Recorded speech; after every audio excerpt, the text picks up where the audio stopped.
எல்லாருக்கும் வணக்கம். போன லாஸ்ட் வந்து 2 வீடியோவில் வந்து நம்மளுடைய எல்போ குக்வேரில் கிரேடு கேஸ்டிங்னா என்னென்னு சொன்னோம். குக்வேர் வந்து கேஸ்டிங் குக்வேர்னால் ஏன் வெயிட்டாக இருக்கணும், நம்ம எல்போ குக்வேர் எவ்வளோ வெயிட்டாக பண்ணியிருக்கிறோம், எதுனாலேயும் நல்லா ரீசன் சொன்னோம். அதுக்கப்புறம் வந்து நம்மளது எப்படி மெஷினிங் பண்ணியிருக்கோம், சிஎன்சி ஃபினிஷ்டு கிளாஸி ஃபினிஷ் எதுக்கு பண்ணியிருக்கோன்னு சொன்னோம். 4th ஒன் வந்து சீசனிங் பற்றி சொல்ல போகிறோம். சீசனிங் வந்து எவ்வளோ இம்பார்ட்டண்ட் அப்படிங்கிறது வந்து கட்டாயமாக சொல்ல வேண்டிய நிலைமையில் இருக்கும். ஏன்னா எங்களுடைய எக்ஸ்பீரியன்ஸ்லேயே ஒரு நிகழ்ச்சி நடந்தது. நாங்கள் எல்லா குக்வேருக்கும் வந்து இந்த மாதிரி ஒரு புக்கு கொடுக்குறோம், ப்ராடக்ட் கேட்லாக்னு சொல்லி ஒரு புக்கு கொடுக்குறோம். அந்த பெண்மணி என்ன பண்ணாங்கன்னா, நம்மக்கிட்ட வந்து தோசைகள் வாங்கி ஒரு மாதம் யூஸ் பண்ணிவிட்டு நான் ஒவ்வொருத்தர்கிட்ட ஃபோன் பண்ணி ஃபீட்பேக் கேட்போம், என்ன பண்ணீங்க என்னென்னு கேட்போம். அவங்க என்ன சொன்னாங்கன்னா, இல்லைங்க வாங்கணுன்னா க்ளீனாக வந்து கழுவி நல்லா வெங்காயம் எல்லாம் போட்டு ஃப்ரை பண்ணிவிட்டு அரிசி கழிஞ்ச தண்ணியில் வந்து ஊற வச்சு எல்லாம் பண்ணி நல்லா சுட்டுட்டோம். நாங்கள் அப்போ தான் சொன்னேன், நாங்கள் கொடுத்த புக்கை படிச்சிங்களான்னு கேட்டேன். அது படிக்கலையும் நாங்கள். ஏன் அப்படின்னா அந்த அம்மா சொன்ன பதில் எனக்கு ஆச்சரியமாக இருந்தது. என்னென்னா, இப்போ நம்ம வந்து குக்கர்லாம் வாங்குகிறோம், மிக்ஸி வாங்குகிறோம், அதுக்கு ஒரு பெரிய கேட்லாக் புக் கொடுப்பாங்க, பெரிய புக்கை கொடுப்பாங்க. அந்த மாதிரி அதை தூக்கி நான் போட்டுவிட்டு எப்போ போல் வந்து எங்கள் மாமியார் சொன்னாங்கன்ட்டு நான் எல்லாம் பண்ணிட்டேங்க அப்படின்னு. ஸோ இது மகா தப்புங்க. ஏன் அப்படின்னா அந்த கால பழக்க வழக்கங்கள் வந்து இந்த காலத்தில் இருக்கிற டெக்னாலஜியில் டெவலப்பான இந்த இண்டஸ்ட்ரியல் ஃபீல்டெல்லாம் அதெல்லாம் யூஸ் ஆகாது. நல்லா புரிஞ்சுக்கணும். எப்படின்னா அந்த காலத்தில் வந்து எப்படி பண்ணினாங்க கேஸ்டிங்னா என்ன பண்ணாங்கன்னு சொல்கிறேன், நீங்களே முடிவு பண்ணலாம். இது வந்து சீசனிங் பண்ண கடைசியில் அந்த வெங்காயம் போட்டு ஃப்ரை பண்ணலாமா, அரிசி களைஞ்ச தண்ணியில் ஊற வைக்கலாமாங்கிறதெல்லாம் வந்து நீங்கள் முடிவு பண்ணலாம்.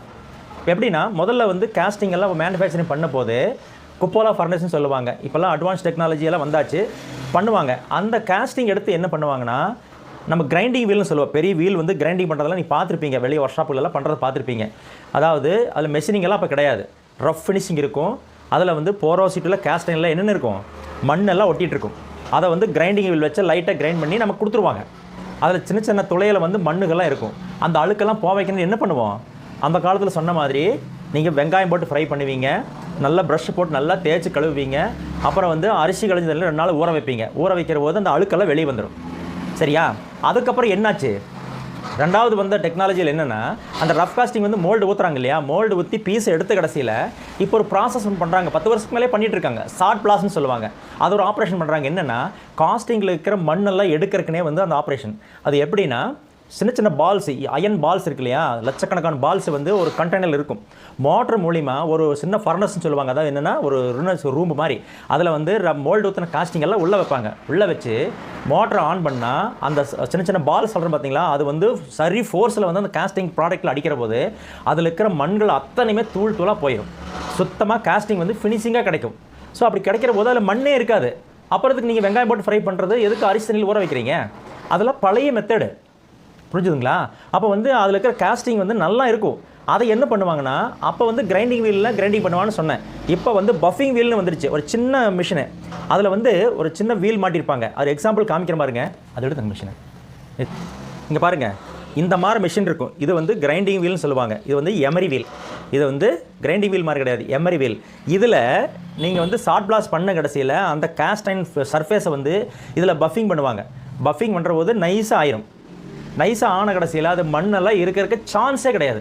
அப்படிங்கிற போது நீங்கள் இந்த வெங்காயம் ஃப்ரை பண்ணுறது, இந்த அரிசி கழிஞ்சு தண்ணி போட்டு ஊற வைக்கிறது, எண்ணெயில் எண்ணெய் அப்ளை பண்ணி ஊற வச்சேன், இந்த கதையெல்லாம் பண்ணக்கூடாதுங்க. இது நிறைய பேர் தெரியறது கிடையாது. நம்ம எங்கள் மாமியார் சொன்னாங்க, அம்மா சொன்னாங்கன்ட்டு நான் யூடியூப்பில் வீடியோ பார்க்குறேன். ஆயிரக்கணக்கான வீடியோ இருக்குது, எப்படி சீசனிங் பண்ணுறது, எப்படி பழக்கிறதுன்னு சொல்லி. இப்போல்லாம் இருக்கிற டெக்னாலஜியில் வர்ற காஸ்டிங் குக்வேர் வந்து நீங்கள் அந்த இது இல்லைங்க, நல்லா புரிஞ்சுக்குங்க, தேவையே கிடையாது.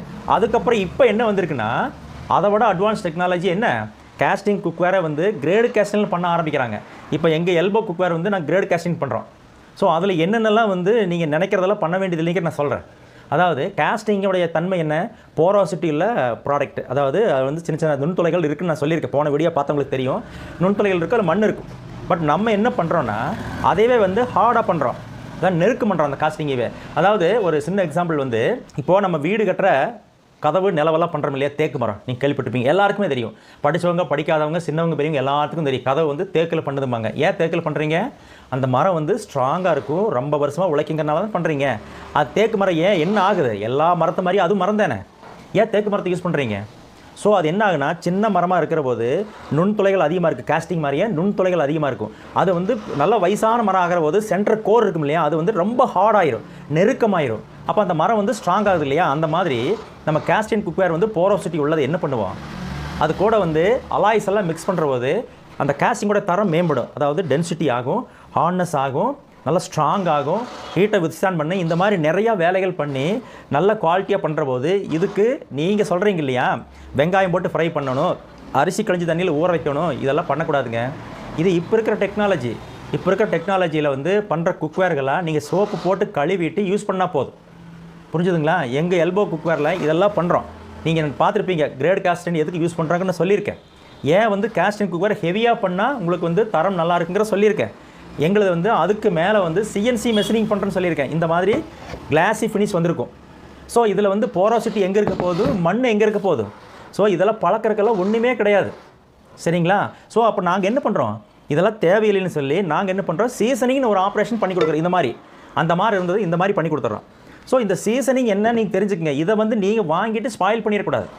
ஓகேவா? ஸோ அப்போ சீசனிங்னு என்னென்னு முதல்ல தெரிஞ்சுக்கங்க. சீசனிங் அது என்னென்னா 6 மாதத்துக்கு வந்து நீங்கள் குக் பண்ணால் எப்படி காஸ்டிங் மாறுமோ அதை நாங்கள் முன்னாடியே பண்ணி கொடுக்குறோம். ஸோ அப்போ என்ன நீங்கள் குக் பண்ணுற போது என்ன ஆகுது, நீங்கள் ஆயில் போட்டு நம்ம சாப்பிட்ற ஆயிலை போட்டு நீங்கள் குக் பண்ணால் அது வந்து சீசனிங் ஆகிட்டே வரும். அது பண்ணுறதுக்கு ரொம்ப லேட் ஆகும். கரெக்டுங்களா? காஸ்டிங்கோட தன்மை என்னன்னு சொல்லியிருக்கோம், தண்ணி பட்டுதுன்னா துருப்பேறும், ரஸ்ட் ஃபார்ம் ஆகிற அதோட தன்மை உள்ளது. அப்போ நாங்கள் வந்து இதே மாதிரி கொடுத்தோம்னா உங்களால் வந்து பழக்கிறக்குள்ளே ரஸ்ட் ஃபார்ம் ஆகிட்டே இருக்கும். உங்களுக்கு வந்து ஒரு மாதிரி கன்ஃபியூஸ் ஆயிரும். என்னடா இந்த குக்வேர் இப்படி ஆகுதுன்னு ஒரு பயம் வந்துடும் இல்லையா? அதனால் நாங்கள் என்ன பண்ணுறோன்னா நாங்களே வந்து சீசன் பண்ணி கொடுத்துறோம். சீசனிங் நீங்கள் பண்ணுற குக்கிங் ஆயில் யூஸ் பண்ணி தான் பண்ணுறோம். பட் இதில் வந்து சீசனிங் பற்றி நீங்கள் நிறைய தெரிஞ்சுக்கணும். அதாவது 2 விதமாக சீசனிங் பண்ணுவாங்க மார்க்கெட்டில். எப்படின்னா, ஒன்று வந்து கெமிக்கல் கோட்டிங்னு சொல்லுவாங்க. அதாவது ஹீட் ட்ரீட்மெண்ட் ப்ராசஸ்னு ஒரு டிபார்ட்மெண்ட் இருக்குது. அதில் என்ன பண்ணுவாங்கன்னா, கெமிக்கல் ஆயில் வந்து கெமிக்கல் எல்லாம் வந்து கொதிச்சுட்ருக்கும், நல்லா ஹீட்டாகி கொதிச்சுட்ருக்கும். அப்போ இந்த ப்ராடக்ட்டை கொண்டு போய் அதில் குவென்ச் பண்ணுவாங்க.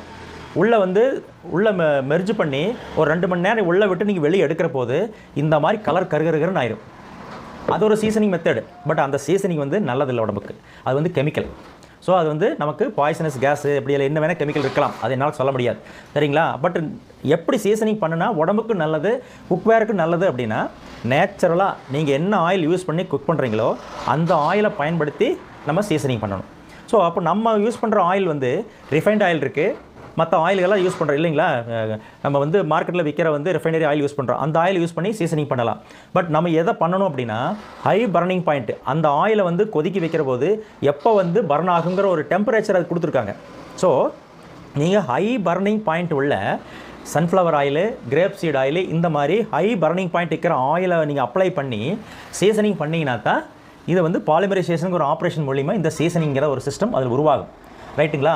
அப்போ நீங்கள் வந்து குக் பண்ணுற போது ரிஃபைனரியில் ஆயில் யூஸ் பண்ணாலும் சரி, என்ன ஆயில் யூஸ் பண்ணாலுமே இந்த சீசனிங் வந்து எஃபெக்ட் ஆகாத அளவுக்கு தான் நீங்கள் குக் பண்ணுவீங்க. ஸோ திரும்பி நீங்கள் வந்து குக் பண்ண ரீசீசனிங் ஆப்ரேஷன் வந்து நடக்க ஆரம்பிக்கும். நாங்கள் பண்ண சீசனிங் எதுக்கு யூஸ் ஆகும்னா, ஓப்பனாக சொல்லணும்னா 2 விதத்துக்கு யூஸ் ஆகும். ஒன்று என்னென்னா, நான் கேஸ்டிங் மேனுஃபேக்சர் பண்ணி 1 மாதம் நாங்கள் ஸ்டாக் வச்சுருப்போம், விற்க வரைக்கும் ஸ்டாக் இருக்கும் இல்லைங்களா? திருப்பி நான் சேல்ஸ் பண்ணுறோம், டீலர் கொடுக்குறோம், இல்லை சேல்ஸ் பண்ணி கொடுக்குறோம். நீங்கள் வாங்கி 1 மாதம் யூஸே பண்ணலை, காஸ்டிங்கோட தன்மை என்ன, லைட்டாக ரஸ்ட் ஃபார்ம் ஆகிற தன்மை இருக்கும். அப்போது உங்கள் கை கிடைக்க வரைக்கும் இது ரஸ்ட் ஃபார்ம் ஆகக்கூடாது. ஒன்று. ரெண்டாவது, நீங்கள் குக் பண்ணுற தோசைக்கல் இருக்குது, பணியாரம் இருக்குது, கடாயெல்லாம் யூஸ் பண்ணுறீங்கன்னா நீங்கள் குக் பண்ணுற போது அதில் வந்து ஆயில் கோட்டிங்கிற ஒரு கோட்டிங் இருக்கணும். அதுதான் வந்து சீசனிங். நாங்கள் பண்ணி கொடுக்குறோன்னு சொன்னோம்னா என்ன, அதில் வந்து ஆயில் கோட் பண்ணி கொடுத்துருவோம். ஸோ அப்போ நீங்கள் வந்து அந்த ஆயில் கோட்டு போகாத அளவுக்கு நீங்கள் வந்து குக் பண்ண ஆரம்பிக்கிற போது ரீசீசனிங் ஆகிட்டே வரும். புரிஞ்சுதுங்களா? இதுதான் சீசனிங். ஸோ அப்போ எங்கள் எல்போ குக்வேரில் வந்து நாங்கள் என்ன பண்ணுறோம், கிரேட் காஸ்டிங் யூஸ் பண்ணுறோம், அதுக்கப்புறம் வந்து ஹெவியாக பண்ணுறோம், சிஎன்சி மெஷினிங் பண்ணுறோம், இந்த மாதிரி கிளாஸி ஃபினிஷாக மெஷின் பண்ணி கொடுக்குறோம். அலாய்ஸ் எல்லாம் மிக்ஸ் பண்ணுறது ஆட்டோமேட்டிக்காக குவாலிட்டியான குக்வேர் நாங்கள் பண்ணி கொடுத்துட்றோம். சீசனிங்கிறது வந்து ஒன்று தெளிவாக நாங்கள் வந்து ஹை பர்னிங் பாயிண்ட் உள்ள சீசனிங் ஆயிலை யூஸ் பண்ணி 400 டிகிரி பர்னிங் பாயிண்ட் உள்ள ஆயிலை யூஸ் பண்ணி சீசனிங் பண்ணுறோம். ரைட்டுங்களா? ஒரு தடவை சீசனிங் பண்ணுற போது ஒரு டைம் வந்து ஆயிலில் டெபாசிட் ஆகும். நாங்கள் என்ன பண்ணுறோன்னா, அந்த டெபாசிட் ஆகிற ஆயில் வந்து நீங்கள் அப்படியே கொடுத்தீங்கன்னா நீங்கள் யூஸ் பண்ணுற போது அது பாதி போகிறக்கு சான்ஸ் இருக்குது. நாங்கள் டபுள் சீசன் சொல்லியிருக்கோம். அதாவது இன்னொரு முறை, அதாவது ஒரு டைமு நீங்கள் ஆயில் அப்ளை பண்ணி ஃபர்னஸில் வந்து 8 ஹவர்ஸ் நீங்கள் உள்ளே வைக்கிறீங்க, இவ்வளோ சட்டன் டெம்பரேச்சரில் வந்து நீங்கள் மெயின்டைன் பண்ணுறீங்க. அப்போ அதில் அப்ளை பண்ண ஆயில் என்னாகு, அப்படியே கார்பனைசேஷன் சொல்லுவாங்க. அதாவது பர்னிங் ஆகி அந்த ஆயில் வந்து அதில் டெபாசிட் ஆகிக்கும். அதுக்கு தான் என்ன பாலிமரைசேஷன் சொல்லுவோம். ரெண்டாவது நாங்கள் என்ன பண்ணுறோம்னா, செகண்ட் டைம் இருக்க பண்ணுறோம். ரெண்டாவது இருக்க ஆயில் அப்ளை பண்ணி எகைன் ஃபர்னஸில் வச்சு அதே மாதிரி ப்ராசஸ் பண்ணுற போது சீசனிங்கிறது வந்து 100% பர்ஃபெக்ட் ஆயிரும். ரைட்டுங்களா? இதில் நீங்கள் கடையில் போய் வாங்குற போதே உங்களுக்கே தெரியும். அதாவது சீசனிங் பண்ணது பார்த்தீங்கன்னா நல்லா பிளாக் கலரில் கையிலலாம் எதுவுமே ஒட்டாது. அது ஒரு சீசனிங் சொல்லியிருக்கோம். அது வந்து கெமிக்கல் சீசனிங், ஹீட் ட்ரீட்மெண்ட்டில் பண்ணுற பிளாக்கனிங்னு ஒரு ஆப்ரேஷன். நாங்கள் இது மாதிரி நேச்சுரல் ஆயிலில் பண்ணுற மேனுஃபேக்சர் செய்கிற குக்வேர் எல்லாமே எப்படி இருக்கும்னா, நீங்கள் தொட்டிங்கன்னா ஆயில் ஒட்டும். அதுதான் உண்மையான நேச்சுரலாக சீசனிங் பண்ணுறது. ஸோ அப்போ நீங்கள் வந்து ஒரு பொருள் வாங்குறீங்க அப்படின்னா, நீங்கள் வந்து அதோடய தரத்தை பற்றி நீங்கள் முதல்ல தெரிஞ்சுட்டு தான் நீங்கள் வாங்கணும். நீங்கள் வாங்குறீங்க, சில பேர் வந்து நல்லா இல்லைங்கிறீங்க.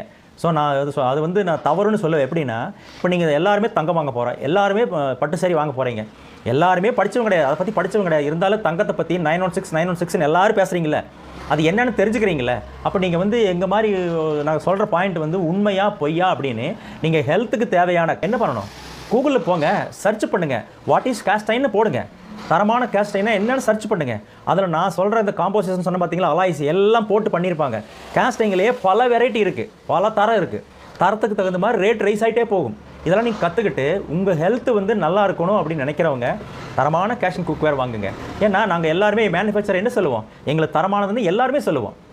என்னோட நான் மோசம் சொல்லுவேன்னா, என் பிள்ளை எனக்கு நல்லதுங்க, அப்போ இது வந்து என்னோட தரமானதை நான் சொல்லுவேன். நான் சொல்கிறதில் உண்மை இருக்கா இல்லை பொய் சொல்கிறாங்களா நீங்கள் தெரிஞ்சுக்கணும். ஸோ அப்போ என்ன பண்ணணும், கூகுளில் போய் சர்ச் பண்ணுங்கள், எதையோ சர்ச் பண்ணி பார்க்குறோம். வாட் இஸ் காஸ்ட் அயர்ன் போடுங்க, what is the quality cast iron போடுங்க, காஸ்ட் அயர்னுடைய what is the character of cast iron நீங்கள் தெரிஞ்சுக்குங்க. எல்லாம் தெரிஞ்சுக்கிட்டு இந்த காஸ்ட் அயர்ன் கேரக்டருடைய எந்த கம்பெனி பண்ணுறான்னு, எந்த பிராண்ட் பண்ணுதுன்னு பாருங்கள். நீங்கள் எங்கிட்ட போய் வாங்கணும் அவசியம் இல்லை. முதல்ல நாலேஜ் கற்றுக்குங்க.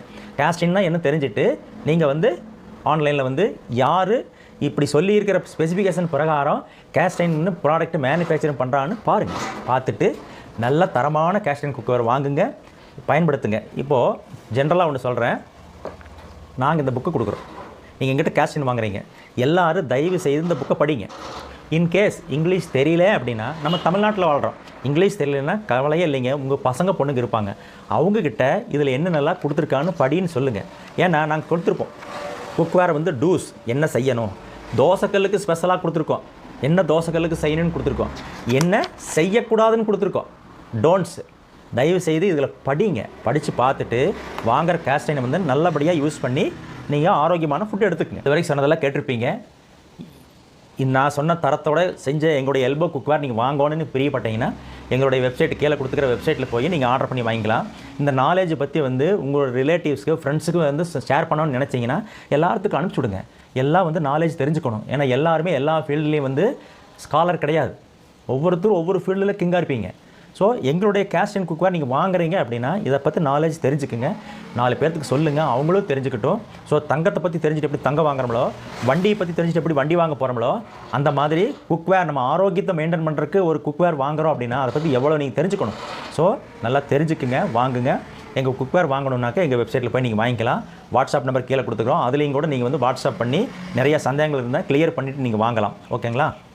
ஸோ அடுத்தது இன்னொரு முக்கியமான விஷயம் சொல்கிறேன். என்னென்னா, இது மாதிரி குக்வேர்லாம் வாங்கிடுறீங்க, நீங்கள் யூஸ் பண்ணுறீங்க, கழுவுறீங்க, வச்சிட்றீங்க, தெரியாமல் விட்டுட்டீங்க, ஆயில் போட்டு நீங்கள் வைக்கணும், நீங்கள் தெரியாமல் பண்ணிட்டீங்க, துருப்பு ஏறிடுச்சு, ரஸ்ட் ஃபார்ம் ஆகிடுச்சு, கவலைப்படாதீங்க.